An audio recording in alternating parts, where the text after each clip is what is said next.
You're listening to the radio voice of Kutztown University, KUR Kutztown, and this is the Golden Hour, your home for all things insights, discussions, recaps, and interviews about all things Kutztown sports. I am your host, Tommy Scuderi, and a lot of great things to talk about this week, mostly in the football world, where Kutztown got the job done this past Saturday against Frostburg State, take them down 51-29 to win the Super Region 1 title.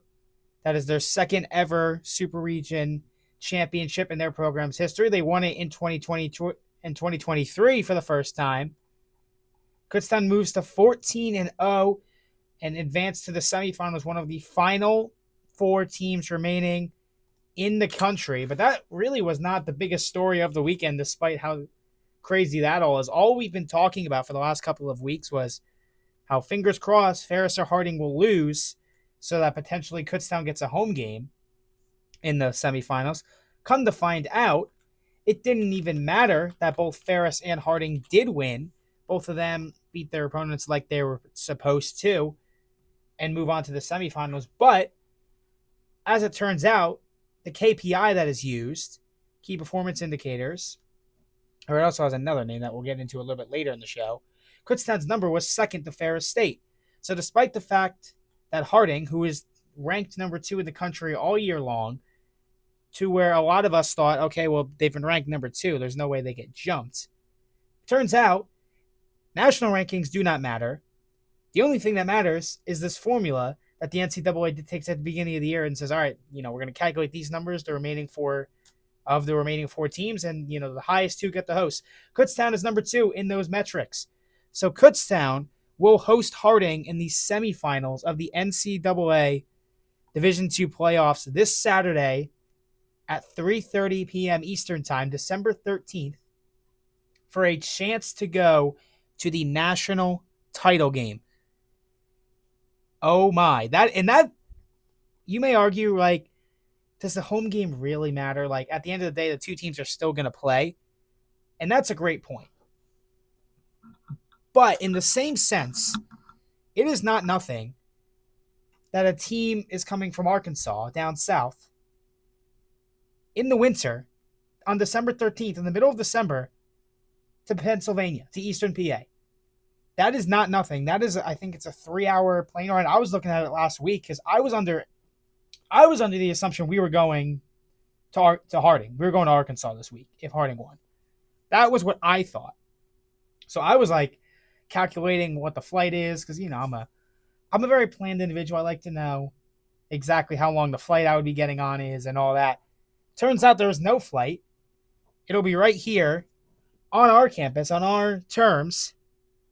Harding comes here in the cold, and it's going to be cold. The temperatures I think are as high as 24 degrees, and at game time the real feel is going to be like 7-8 degrees. I mean, it is going to be cold for Kutztown taking on Harding in the semifinals of the NCAA Division II playoffs. On the other end of the bracket, Ferris State got the job done against Minnesota State. They won 52-29, very similar score to Kutztown's 51-29 victory. Ferris State got one more point than Kutztown did last week. They will host Newberry, who in the first quarter was down 21-3 against Albany State, rallied all the way back. I think Newberry, they just love to trail. And like every game they've played, they trailed by multiple scores at some point in the first or second quarter and found a way to come back and win in all those games. They defeat Albany State 31-24 to win Super Region 2 and will be the 4 seed heading up to Grand Rapids, Michigan, over in that area to take on Ferris State, where Kutztown will host Harding from Arkansas. Kutztown, the 2 seed in the tournament, number 3 team in the country by the latest polls, will actually host the number 2 team in the country, but they will swap spots in our regional rankings there. We'll dive into that and much more throughout the show today. You're listening to the Golden Hour on the radio voice of Kutztown University, KUR Kutztown. This is Tommy Scuderi here with you. We're going to have open studio lines as we do the last couple shows. 610-683-4058 is the number.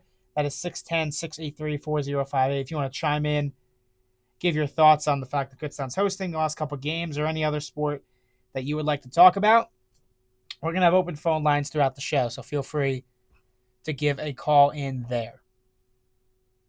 But we're going to dive in a little bit to this Frostburg State game. The first officially ranked team that Kutztown has seen all year. Assumption received votes. IUP was relatively close. They were in the rankings at one point, but by the time they saw them, they were not ranked. Frostburg State finished out the regular season ranked 24th. They came to Kutztown. It was the first time that those two teams ever met one another. And Kutztown got the job done. But, early it was a shootout. It was 14-13 at the end of the first quarter. Both teams scored touchdowns in their opening drive. Kutztown blocked an extra point that ultimately had them with the lead. Going into the half, it was, I want to say 28-21 or 28-20, excuse me, on a late touchdown, a freak play in the back of the end zone, bobbled around that the Frostburg tight end ended up coming down with it. Frostburg comes out of the half. They get the ball. They get 3. They make it 28-23, and all of a sudden you're like, uh-oh, here we go. This is going to be a game continuing down the stretch. But then from there, Kutztown really started to pull away, ultimately winning 51-29. If you did not catch that game on KUR or you did not watch it on ESPN or any other way, I do have some highlights here that we put together from that game. 5 minutes or so. Some scoring plays, turnovers, sacks, fumbles, everything that you missed from Kutztown football this past Saturday. So these are highlights from KU Golden Bear football last Saturday against Frostburg State. One receiver to the left and right. 2 tight ends stack right. Camponia, Maxwell, Burkhart the running back, Novak in the shotgun. Novak's going to keep it himself, and he's going to waltz in untouched. A perfect read. Saw that last week. And Judd Novak, another rushing touchdown for him. That's his 6th of the year. Had 3 last week. Has another to start things off. It's 7-0 Golden Bears, a methodical drive. Driving down the field, they cap it off with a 4-yard touchdown dash from Judd Novak. Takes 2 steps to his left after taking 3 back. Kick is up, and it's blocked! Fritz is just going to kick it out of bounds. That's a penalty flags coming in.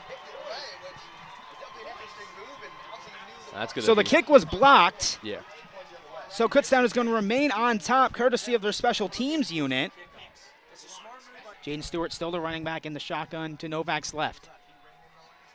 Preston goes in motion. They hand it to Stewart. Stewart downhill, cuts ahead in, he's in across the plane, untouched. Another touchdown for the Golden Bears. It is 13-6.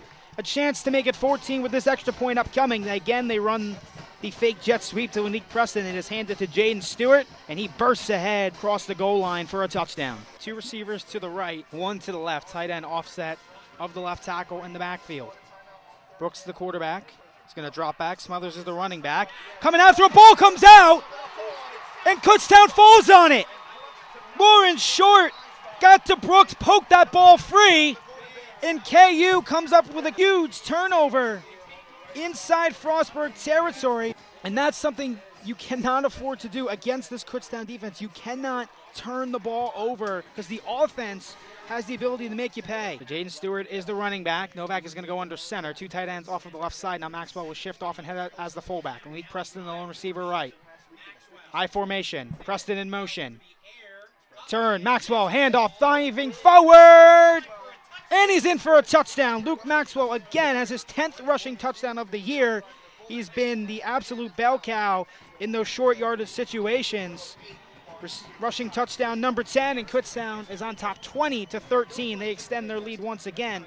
A chance to make it 8 with this extra point upcoming. 3rd and 9 from the 30-yard line. Tight end offset of the left tackle.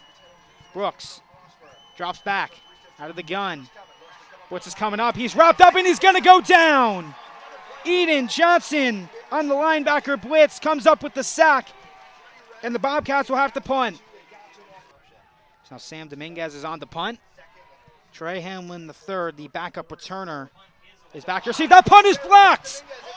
That is corralled around the 20, and drop down was the up back that came up with it. It was Quentin Fotts. Quentin Fotts. Being a big guy. Actually had a punt return for a touchdown earlier on in the season on a blocked punt. Came up with it again. Seems to have an eye for tracking down these blocked punts. Yeah. And Kutztown will start off in Frostburg territory again. 2nd and 5 from the 12. 2 receivers to the right, 2 to the left. Burkhart still the running back. Novak from the left hash. Tense press in motion. This time they're going to give it to him. They're going to get back on the double reverse to Amorum. Amorum Shineki has the blocker, puts his shoulder down, and is brought down at the 1. Man, what a creative play. A double reverse. Handed it to Lanique Preston, who pitched it to Trevor Amorum coming around from that right side. Had Shineki as a lead blocker, but just brought down at the 1-yard line. 3 tight ends on the field. Coach Furr is off the left tackle. Camponia and Maxwell, the other 2 are off the right tackle. Now Maxwell goes at the fullback position. I formation. Preston in motion. Novak under center. Turn another handoff to Maxwell. Hit initially in the backfield, but bursting ahead, and he's in. The second push from Luke Maxwell, not going down on first hit, brings him across the goal line. And again, his second touchdown of the day. Luke Maxwell from 1 yard out gives Kutztown 6. 2 receivers to the right, 2 to the left. Maxwell is slot left on second and goal from the 10. Stewart is to the left of Novak in the gun. Preston comes in motion, sets up slot right. Novak dropping back. Forced out right. Keeping his eyes on here. Fires. End zone. Far pylon. Touchdown! Trevor Amorum on the comeback route. A little bit of a scramble drill. Able to bring it in along that far pylon. And Kutztown answers back with 6. Here on first and goal from the 3, I formation. Burkhart the running back. Preston sets up close left. Maxwell the fullback. Play fake. Novak running out right. Fires. End zone. Campagna. Touchdown. Gino Campagna, usually a blocking tight end, snuck out, has his second season receiving touchdown. Excited about that one. Beautiful play design. We saw him get one earlier in the year. Gets another here in the playoffs. It is 41-23. Smothers is the running back as Fulton drops back, looking left. Now looking back right. Rifles over the middle. That's picked off! And a face mask. As Zach Perta came up with the ball, was ripped to the ground by his face mask. More flags come in. A lot to sort out. A lot of waving going on. Some extracurriculars. As Williams waving to the crowd. So a lot of chaos. We'll have to sort out what the flags are before we say anything for sure. But the ball was picked off by Zach Perta. Jumped the curl route perfectly. Ray Adams bringing him down. Got him by the face mask. Patrick Fulganetti, an extra lineman on the field. Gino Campagna, the tight end on the left side of the left tackle. Novak play fake. Looking back at the end zone. Maxwell goes up and gets it. Touchdown, Luke Maxwell. He had 2 rushing. Now he has a receiving touchdown. Novak found Gino Campagna to score previously, and now he finds his other go-to tight end, Luke Maxwell, on the pass in the back of the end zone. And it is 48-23. Kutztown on top of Frostburg State. Fulton in the shotgun. Smothers is the running back to his left. Fulton on the right side is he's going to work out right. Firing end zone, picked off. And that's going to be returned all the way. This is going to be a pick 2. This is Amir Anderson. Nothing but green grass. 15-10-5 touchdown. So it's going to be 2 points the other way. He's going to run out this point. Kutztown is going to cross the 50 mark. Amir Anderson takes it to the house, undercuts the route, and he exploded ahead. Nothing but green grass. He was gone from his own 40 and just took it 60 yards. No one was going to catch him. So that's what you missed if you did not catch Kutztown football this past Saturday on KUR. Kutztown wins Super Region 1 by a score of 51-29 over Frostburg State last week. That is their second ever, I should say, not second straight, Super Region 1 title. They won it in 2023. Went out in their first semifinal appearance ever to Colorado School of Mines. Lost relatively handily there to a team in Colorado, very talented, that ended up getting handled relatively well by Harding in the national championship game that year. Harding fell to Ferris State in the second round of the playoffs last year, and now have not lost a game since then, going 14-0 throughout their regular season, and now they come to town for the semifinals against Kutztown. So Kutztown hosts the semifinals for the first time ever this week against Harding. That is a 3:30 kick. Again, some of you may have had your graduation times moved up an hour because of that game. So it might be, I think it's, instead of 9, it's 8, which if you're not a morning person, which I'm certainly not, that is unfortunate. I do apologize for that. However, hopefully the Golden Bears can make it worth everyone's while and take down the Bisons at 3:30 p.m. Eastern Time this Saturday, December the 13th, with a trip to McKinney, Texas, in the Division II National Championship game on the line. That game will be played a couple weeks from today at 4 o'clock Eastern on December 20th in McKinney, Texas.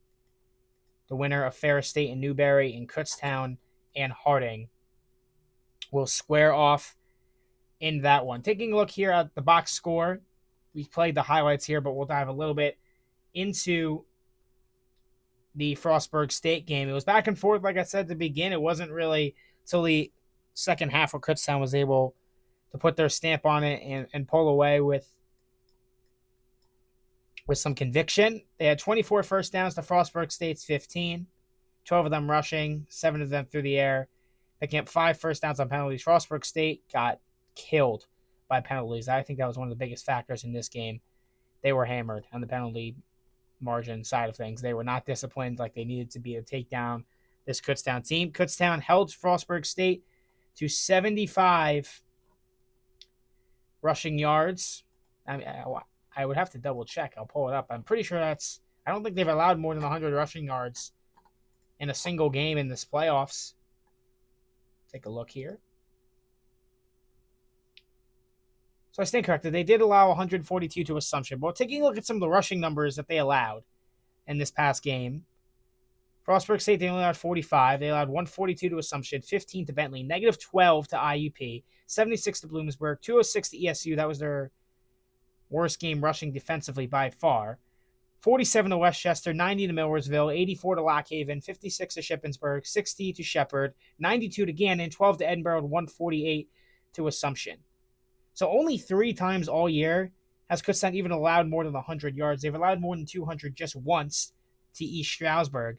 In every other game but that, besides Assumption, who has been able to run the ball against Kutztown a little bit more than everyone else has, they've held their opponents to under 100 rushing yards. Which Harding, we'll dive into them in just a little bit. That we're going to talk about why that's super important. Harding, the best rushing team in the country.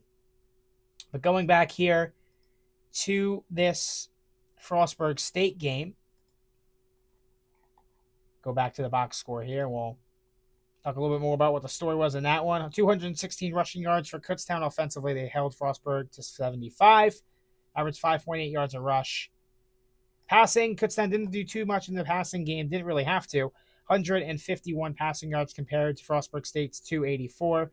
367 total passing or total offensive yards for Kutztown compared to Frostburg State 359. Kutztown had 3 penalties for 20 yards. Frostburg had 11 for 91. That's your difference maker right there. Kutztown had 1 pick in that game. The pick 2 at the end, it does not count as an interception. It just counts as an incomplete pass because it's a 2-point conversion, not an actual fielded play. Kutztown also recovered a fumble in that one. So 2 turnovers compared to none on their own end. They took away the ball when they needed to. Kutztown possessed the ball for 32 minutes. They went 3 for 6 on 3rd down. They allowed Frostburg State to go only 7 for 16. Frostburg State was good on 4th down. They went 3 for 3. Kutztown did not 4th down where they decided to go for it. Kutztown scored on 7 of their 7 red zone appearances. Frostburg went 4 of 4. Kutztown had 5 sacks for 33 yards. Frostburg only managed the 1. Kutztown went 7 for 7 on PATs. Frostburg went 1 for 1 on field goals and 0 for 1 on 2-point conversions. So that is your recap team-wise from Frostburg State. We'll dive a little bit in some individual numbers before we turn our attention to Harding. And we also sat down earlier today with Kutztown linebacker Brandon Hile. We have an interview with him that will play as well. We'll get to that in just a little bit here on the Golden Hour. Again, I'm Tommy Scuderi here with you. If at any point throughout the show you want to call in, you want to give your thoughts either on Kutztown football or any other Kutztown athletics you'd like to bring up, the number is 610-683-4058. We've opened that up the last couple of shows. That is 610-683-4058. That is a studio line here for the KUR studios. But getting back to the numbers here, Judd Novak finished 11 for 16 passing for 151 yards. He had 3 passing touchdowns and a long of 22, took 1 sack. Jaden Stewart got the bulk of the carries back in this one. He had 16 carries for 74 total yards and a touchdown, a long of 16, averaged just under 5 yards a carry. Steven Burkhardt had 6 carries for 66 yards, average 11 yards a carry. Judd Novak had 7 carries for 48 net yards, 57 gain yards. A sack backed him up. He had a rushing touchdown as well. He had 3 last week, had 1 this week as well. A long of 22 and averaged just under 7 yards a carry. Luke Maxwell was a force, and this one probably his best game of his career. He had 3 rushes for 13 yards and 2 touchdowns. Also had 4 receptions for 64 yards and a touchdown. So 3 total touchdowns for Luke Maxwell, 2 on the ground, 1 through the air. Gino Campagna had his second catch of the season, his second touchdown grab from 3 yards out. He had a touchdown as well. Trevor Moore had a receiving touchdown, 2 catches for 27 yards. And really, the biggest question mark to this receiving core is just Noah Crisilla. Crisilla went down earlier in the game in the first quarter with a leg injury. He did not play. He was at halftime, was ruled out, along with a couple other Golden Bears. Jack Noir, Mikey Gray was a little banged up. So at this point in the season, you need to be as healthy as possible. So we'll be getting some answers later in the week as to what the status is on those guys to see if we can expect them this week. Because Crisilla is the top target on this team. You know, we talked about how there's not really a true wide receiver one in this Kutztown team. That is true. But if you did have to pick one, you would pick Noah Crisilla. He seems to be the most sure-handed receiver that Novak trusts. And going against a stout Harding defense that we'll talk about in just a moment, you're going to need every bit of that. So before we dive too deep into Harding and what that matchup is going to look like, I do have an interview here from Kutztown linebacker Brandon Hile. He was the PSAC East Defensive Athlete of the Year in the conference, a member of all region teams. He's gotten all kinds of deserved honors. This year, he's a stout defensive player leader on this defense. We sat down with him earlier today, had a lot of great stuff. So this was Brandon Hile joining the Golden Hour earlier today. I'm here with Kutztown linebacker Brandon Hile. Brandon, appreciate you coming on the show. Yeah, thanks for having me. So what is the locker room feeling like after yet another impressive playoff win to move to 14-0 on the year and take home the second regional title in program history? I mean, it's great. All the guys are fired up. It's just like any other game, you know. We don't make the moment too big. You know, we celebrate that night, and then, you know, after that, it's kind of right back to business. It's been that way all year. So, yeah, it's been fun. What has been the message from the coaching staff, not only regarding the Frostburg win, but just throughout the year? Yeah, like I said, I think it's just take it 1 week at a time. You know, our motto is want to go 1-0. 1-0 in everything you do. So that's, you know, practice, meetings, always going 1-0. And, yeah, taking it week by week. Don't make the moment too big. And eliminate any kind of distraction. I mean, social media is crazy now. The farther you get in the year, the more pressure there is. So it's kind of just been take it 1 week at a time and eliminate distractions. That's kind of been the motto so far. So the defense has been impressive for several years now. What do you think have been some of the keys to that consistent defensive success? I think just the buy-in. All the guys are bought in. The coaches do a great job. I feel we have the best coaching staff in the nation. They set us up for success every single week. The game plan, how we practice. We practice so hard throughout the week. So it just kind of translates. All the guys are bought in, and we're all just flying to the ball. That's helped so much these past few years. And you have had a ton of personal success this year as well, being named PSAC East Defensive Athlete of the Year. How much does that honor mean to you? It's cool. It's definitely cool. I mean, I've worked the past 4 years trying to get to that point. A few injuries in the past set me back, so it's cool to get that honor, finally get some recognition. But, you know, what's more important is 14-0, Final Four. That's what's important to me. That's what's important to the team. So, but yeah, it's cool. It's definitely cool. I want to go back to your recruiting process a little bit. In high school, what schools were you looking at? Where were you getting some interest from? And what ultimately made Kutztown the right fit for you? Yeah, so in high school, just like everyone here, kind of under-recruited a little bit. I had FCS offers, small D1s. I was looking to go to West Point, to go to Army. I figured that wasn't right fit for me. But yeah, other PSAC schools I had offers from. And as signing day came closer and closer, I still didn't settle on anywhere. And Coach Kettner, he used to be here, special teams coordinator. I gave him a call. I was like, hey, can I come up and take a visit? I love what you guys are doing. So yeah, he got me on campus for a visit in January that year, and I loved it here. All the coaches were honest with me. That's something that drew me in, and yeah, just the program, just winning. That's what brought me here. Just a culture of winning, and I'd take that over anything else. So that's part of the reason why I chose KU. What is the bond like in that that linebacker room? Excuse me. There's a ton of guys that fly all over the field, and the defense really never seems to miss a beat, no matter who's out there. Yeah. Every year I've been here, we've had such a tight linebacker room. Tyler Wary in the past, Cam Wolf, guys like that, and we being young guys, we learned from those. We learned from those older guys, and just how they played ball and.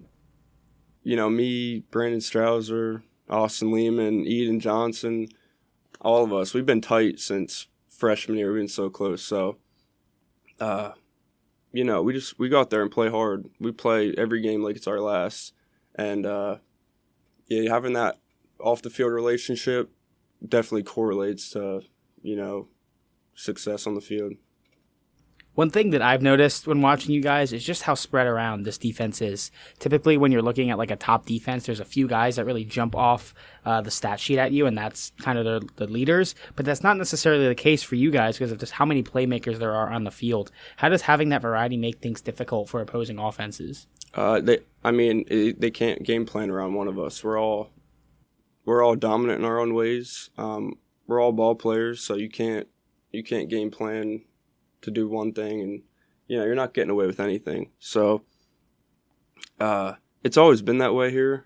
We've never had guys jump off on the stat sheet, and that's what our coaches preach to us. I mean, you look at some of these other teams and all these guys with so many tackles, and they're getting these awards. That doesn't really mean anything. So our coaches are always telling us that having a dominant defense, everyone's going to eat. So that's how it's always been, and yeah, that's how it's been this year. So it's been fun. How do you approach film study each week? What do you focus on the most when you're taking a look at opposing offenses? Yeah, so Monday, early on Monday, we break down some of the things we got to correct from that week before, and then we start diving into the next opponent that same Monday. So what I do is that night after practice, I usually dive into the run game, that team's run game, get a feel for it. I watch a couple first halves at different games they've had, get a feel for what they do, different situations. And then from there, I just kind of piggyback off of that. Tuesday's usually a heavy pass game. And then as the week goes on, I'm just watching different tendencies they do, different situations, third down, fourth down. That's kind of how I break down my film study. What's something that people might not realize about preparation that goes into being a part of this defense? I would just say, how we practice every week, all the meetings. You don't see that on Saturdays, and every week at practice, there's so much. Our coaches do a great job of putting us in tough situations and putting pressure on us in meetings or on the practice field. And, that people don't see that side of it. And, when game day comes around, it's just another day for us. It's just another day on the field, another day to go out and ball. So, yeah, that's what people don't see, and that's what's contributed to, how we're doing. So now turning your attention to this week, it is the first time ever that Kutztown will host a semifinal game. You guys will welcome number 2 ranked Harding, which is probably the toughest team and biggest game in program history. What do you see? I know it's still early in the week in your preparation, but when you look at Harding scheme-wise? They go, they run, they're a different team, man. They're a talented team. You don't have the success without being talented, obviously. They run the wing T offense, triple option. They don't really throw the ball. So, teams have had trouble running on us all year, so they've been throwing the ball a lot. So it's definitely a different look for us. But yeah, we're just wing T offense, triple option. We got to be sound in our fits. We got to be disciplined, trust our keys. That's what we've seen so far from them. It's going to be a good one. How great is it that a semifinal game where a win would send you guys to your first ever national title game is going to be played at home in front of your home crowd? It's great. It's a huge advantage. I mean, I love playing at the Reed. All the guys do. Packed crowd every week. I couldn't be more thankful for it. It's a blessing. We have the best environment in D2. I truly feel like that. And yeah, I love the fans. I love the support. It's gonna help, especially in a playoff situation like this.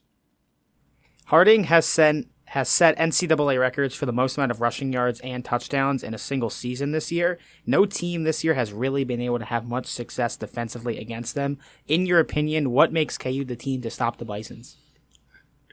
Just our group of guys. We got a gritty team. I don't think they've seen a team like us all year. We got a group of dogs in the front, on the D line, linebacker room. We fly around. DBs, they fly around. We each do our thing and we come together, and we're just a hard-nosed team. And a place like KU, that's how it is. That's how it always has been. So I feel like that grit we have and that fight we have, that's what's going to help for sure. So I know you talked about it a little bit already, but how much of the chatter, if at all, are you tapped into around the playoffs? It seems throughout the season, most people surrounding D2 have kind of penciled in Harding versus Ferris as the national title game for weeks, and that's kind of continuing here. Do you feel like people are overlooking Kutztown at all, and how do you guys respond to that narrative? Yeah, I feel like we've been overlooked all year. I feel like it's been that way in the past. We're overlooked every single year, but we just do what we do. We're not proving anything to anyone. It's all about us. So I have seen, there's been a lot of chatter on Twitter lately. So I had to log myself out of that. I can't be tapped into that. So yeah, I've been trying to stay off socials. It's all distraction. It's all about us. And let's go out and do our thing. So my final question is, as you guys head into the biggest game in program history, at least I would agree, what is the message that you want to send to the Kutztown fan base? Yeah, I would just say, just come out and support. I mean, this group of seniors, we've been in this situation. We have this experience. We went to Colorado in 23. A lot of us played in that game. A lot of us have started in that game. So we have Final Four experience, and we know what it takes to win these type of games. And just come out and support. It's gonna be a lot of fun. It's gonna be a good one. All right, Brandon, thank you so much. Thank you. So that was Kutztown linebacker Brandon Hile, who sat down with me a little earlier today, recorded that interview, and it was a great interview. And I thought he said a lot of interesting things. I do think Kutztown's been overlooked. I think when you look at their body of work, it hasn't really been taken seriously at the national level, like a Ferris, like a Harding. I think when you look at those other schools, it's always been, man, Kutztown's doing well over there in Super Region 1, but they're no Ferris, they're no Harding.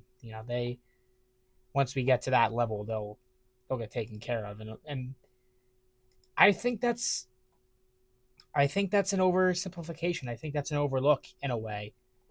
Because when you look at rushing defense, right, and that's what Harding does. They rush the football. They do it better than anyone else in the country. Kutztown has the third best rushing defense statistically in all of Division II. They're behind only Findlay and West Florida. And guess what? Both those teams lost already. So Kutztown's still doing it. Kutztown's still going.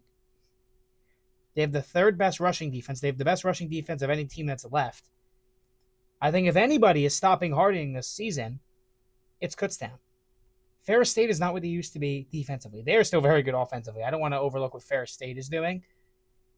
But their defense has been letting them get down early. Ferris State has had to fight their way back into a lot of games, and they do it. So the final score when you look at this Ashland game, right, 56-24, you wouldn't know Ferris State was down a couple scores in that game.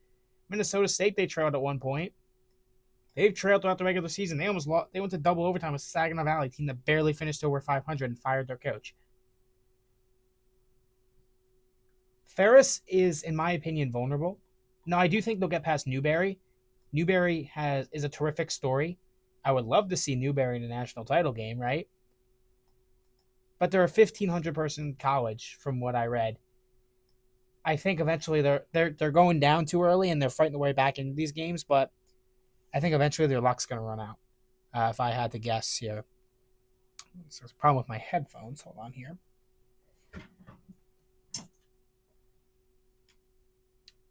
Testing. There we go. My headphones came over. I have a very long wire in here, and then the chair went over it. But anyway, getting back to my point, I don't think there's a better team in this tournament remaining, or even, I don't think there's a better team in this tournament defensively to stop Harding than Kutztown. I don't. I think with the depth of their defensive line, with their linebackers, with their backs, their safeties, like they're designed to out-physical you. And no one else has been able to out-physical Harding.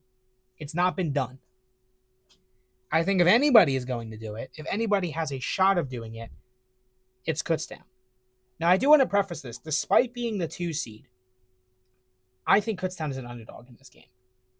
I do. I think every game we've gone into with, if Kutztown does this, they win. If they don't, against Harding, realistically, this is, as obviously this is a Kutztown show, but I think they're an underdog. And I don't mean that with any bit of disrespect. I just think until proven otherwise, people don't have a reason to take this region seriously. Super Region 1, I think, they're 1-22 in their last 23 semifinal games. Historically, the team that wins Super Region 1, they cannot get to a national title game. They cannot beat the winner of another Super Region and go to a national title game. They're unable to do it. Super Region 1, they've never, in the current alignment that we have, there's been teams that, back when Lehigh was D2, in 1977, they won a national title. But in the current alignment that we have of Super Region, a team from Super Region 1 has never won a national title. Bloomsburg appeared in 2000. Shepherd appeared in 2015. Before then, nothing. Shepherd was the only team to win in the last 20 whatever years. And honestly, it's possible they were in another Super Region at that point. I would have to double check. But in 2015, Shepherd, who's now in the PSAC, was in a national title game with Tyson Bagdon. That's it. So I think that is part of the reason behind some of this outrage that how is Kutztown hosting Harding? Harding was ranked 2 all year. Kutztown was ranked 3, but the committee flips them. And I'll admit, I was surprised. I had every expectation that we were going to Harding because I knew Newberry was going to be the 4. I knew Ferris was going to be the 1.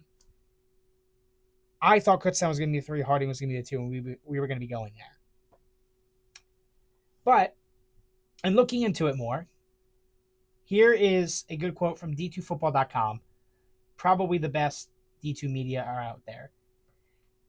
What the committee does is they use the Kevin Puga Index, also known as KPI, not Key Performance Indicators. Or maybe it is, and this is some kind of weird inside joke that I didn't get, but this is the screen grab I have.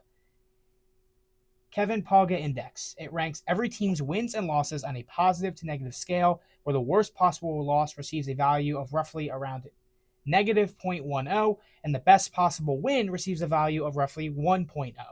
KPI then averages these scores across a season to give a score of a team's winning percentage. The formula uses the opponent's winning percentage, opponent's strength of schedule, scoring margin, pace of game, location, and opponent's KPI ranking in order to give an overall grade.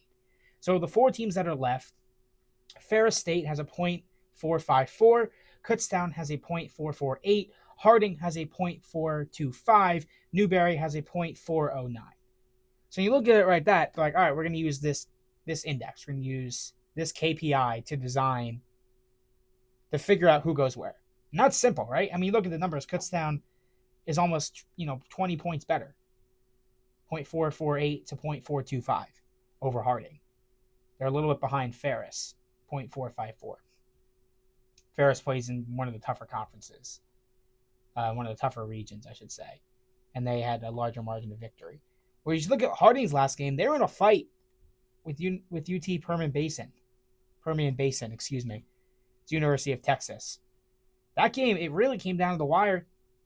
Harding, though, I mean, they ran out the clock. They got the ball with 9 minutes left in the fourth quarter, up 34-28 after a missed field goal.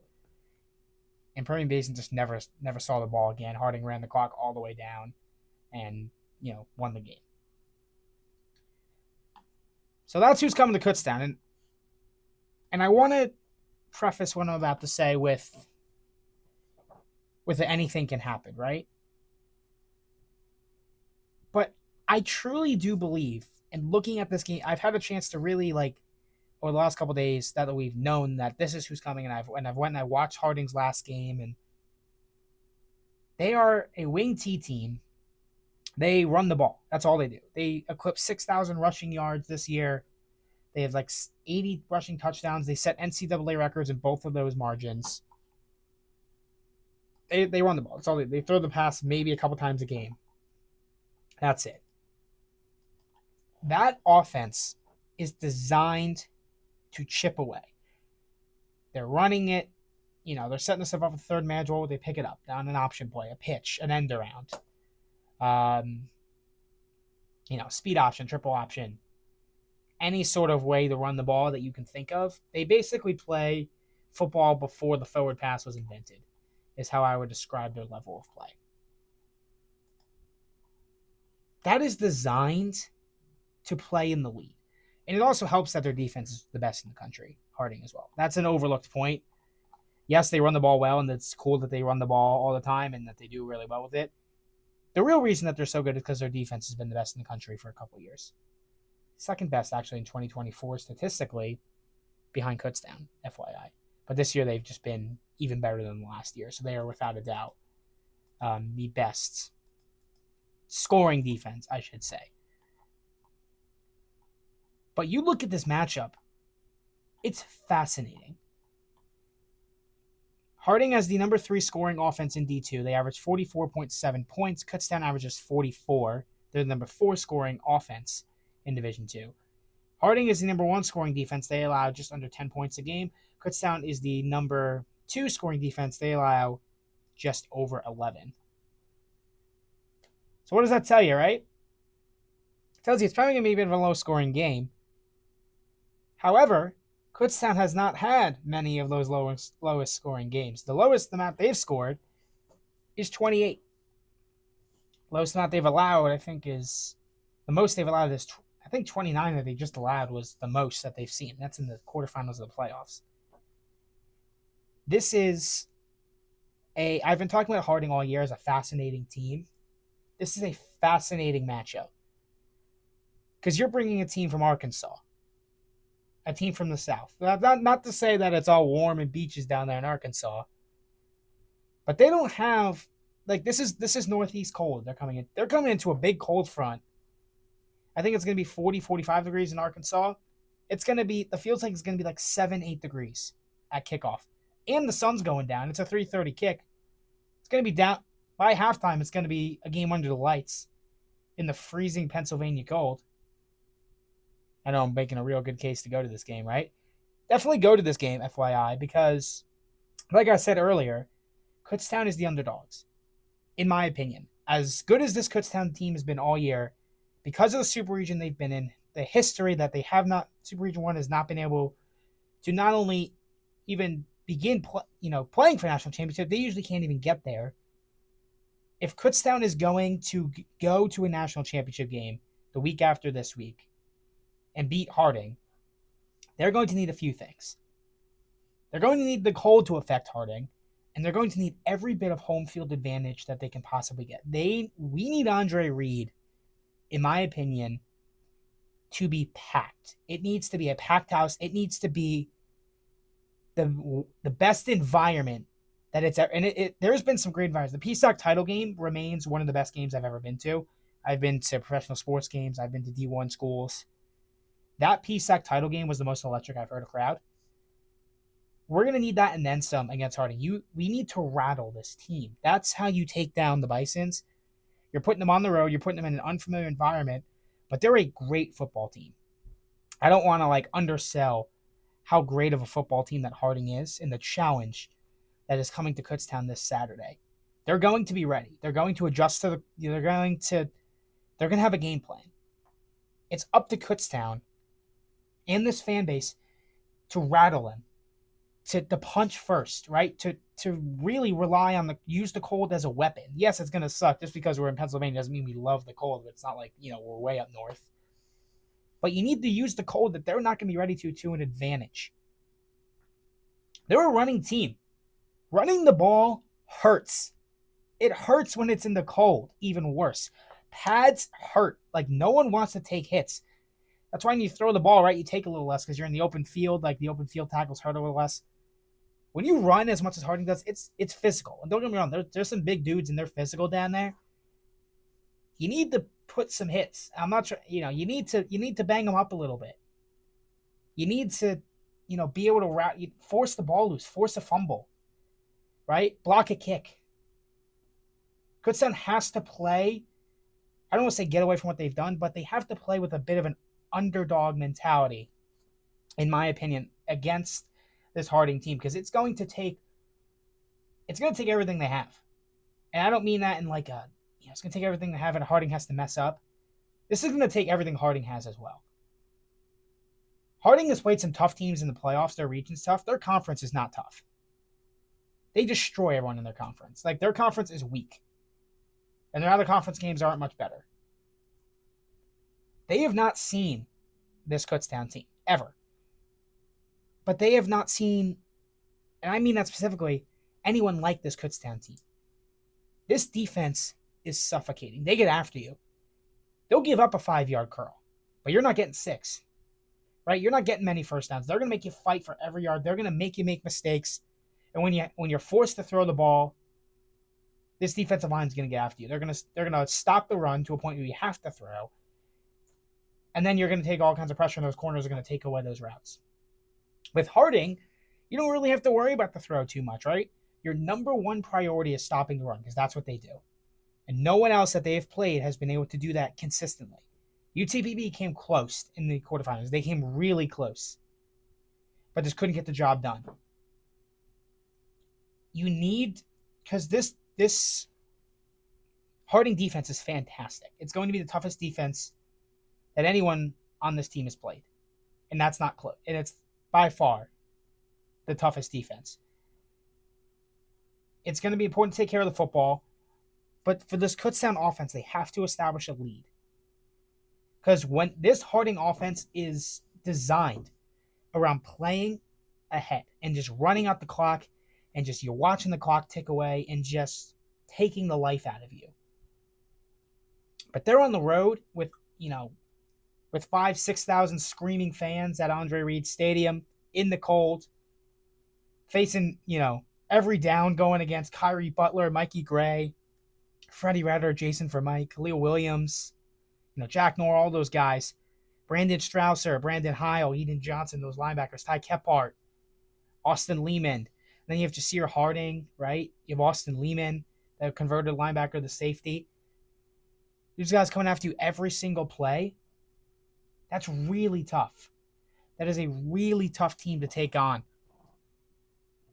So this is a very, very interesting matchup that everyone, I talked about D2 Media, right? You want bulletin board? Everyone on that panel, the 5 that host that show every Sunday. It's a great show. I would advise if you're interested in Division II football, definitely watch it. D2football.com on YouTube. They put out a great show every week. They recap all the games. They all picked Harding. Every one of them picked Harding and Ferris. If I'm Kutztown, right, I'm taking those picks and I'm slapping them up in the locker room. Right? I'm finding every tweet that says, Kutztown has no business hosting. Harding's going to go over there and steamroll them anyway. I'm finding every tweet like that. I'm finding every pick, and I am just, I'm stapling it to the locker room. And I'm going, this is what they think. This is what everyone thinks is going to happen. They think that Harding is going to come into town and they're just going to do what they've done. They're going to run all over us where you stand no chance, and that's it. And, we have no chance.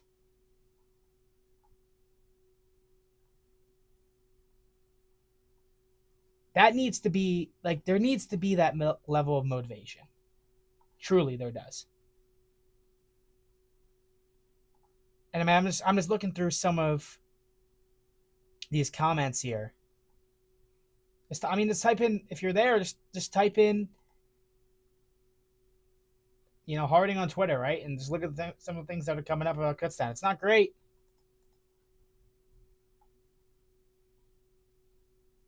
Bulletin boards. This dude hopes Harding runs for 600 yards.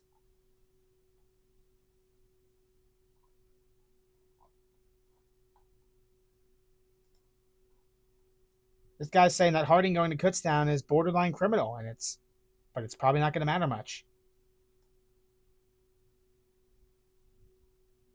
He pushed back about someone saying Harding will win 30-20. He said, "You have a lot more faith in Super Region 1 than I do."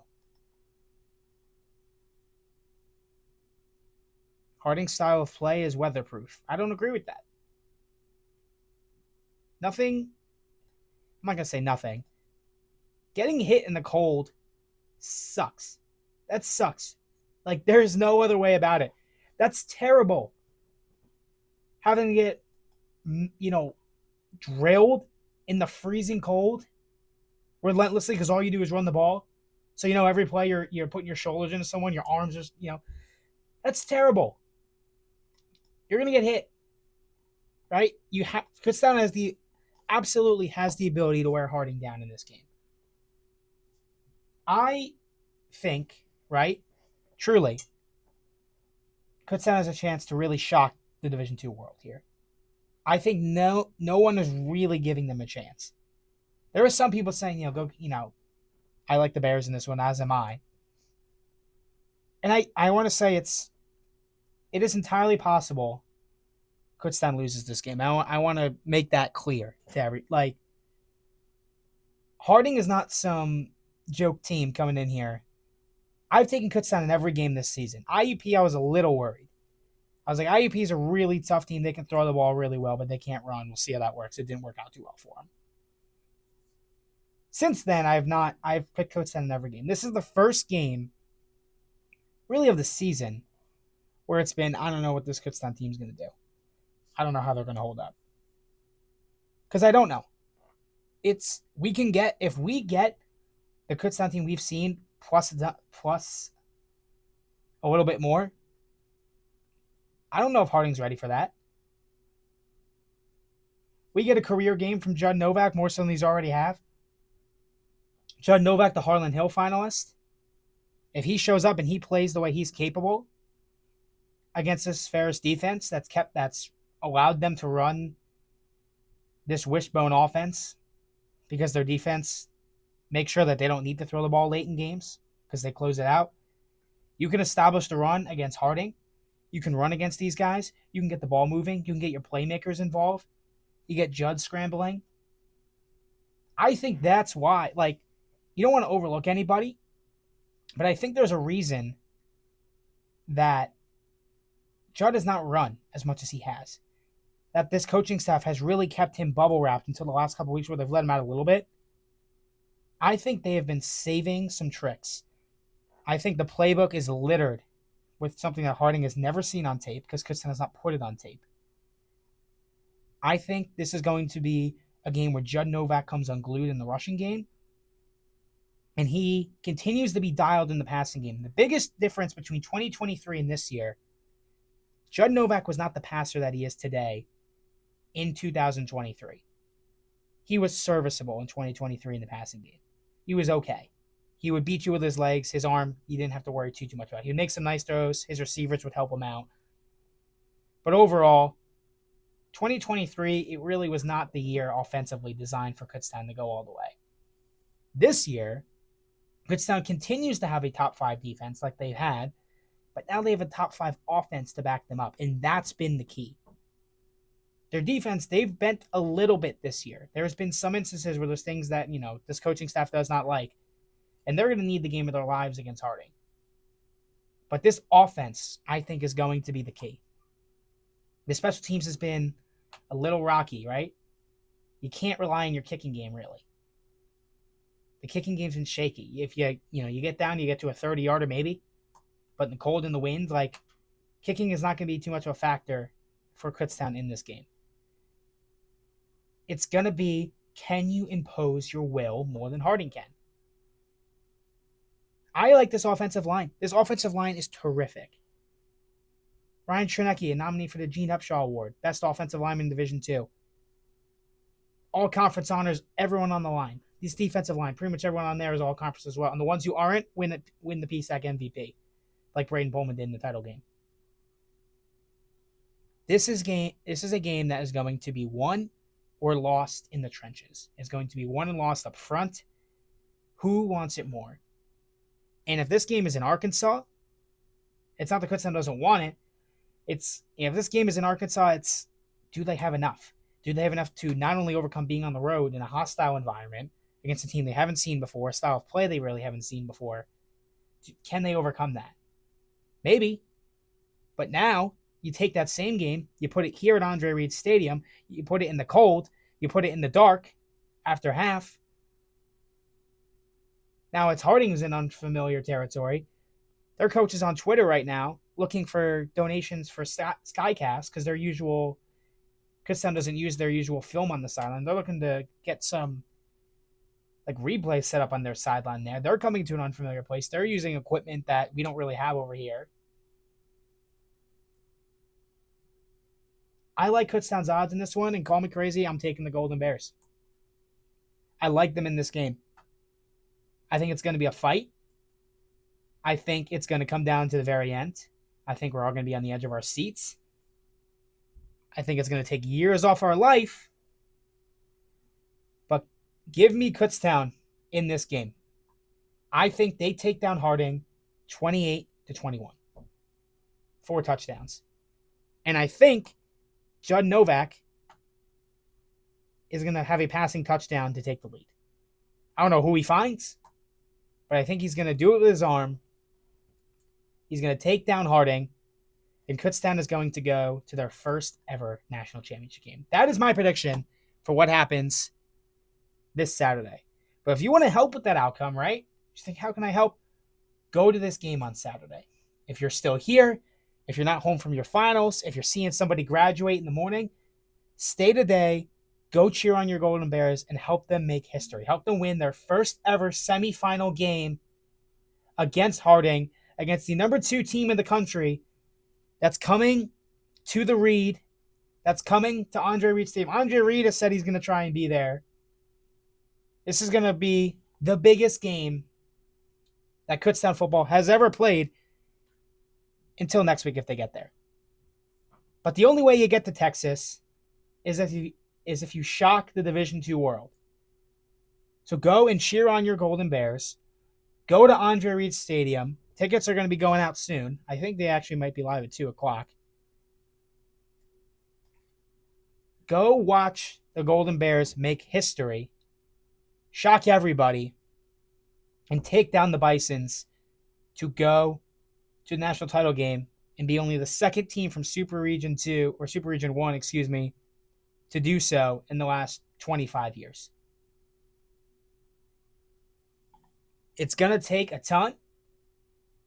It's going to be the toughest task that anyone on this team has ever undertaken in their football careers. I don't care who they played in high school. This is going to be the toughest game. Colorado was terrific. No one expected them to even be in Colorado, let alone win that game. This is the difference where maybe not everyone expects it, but they can.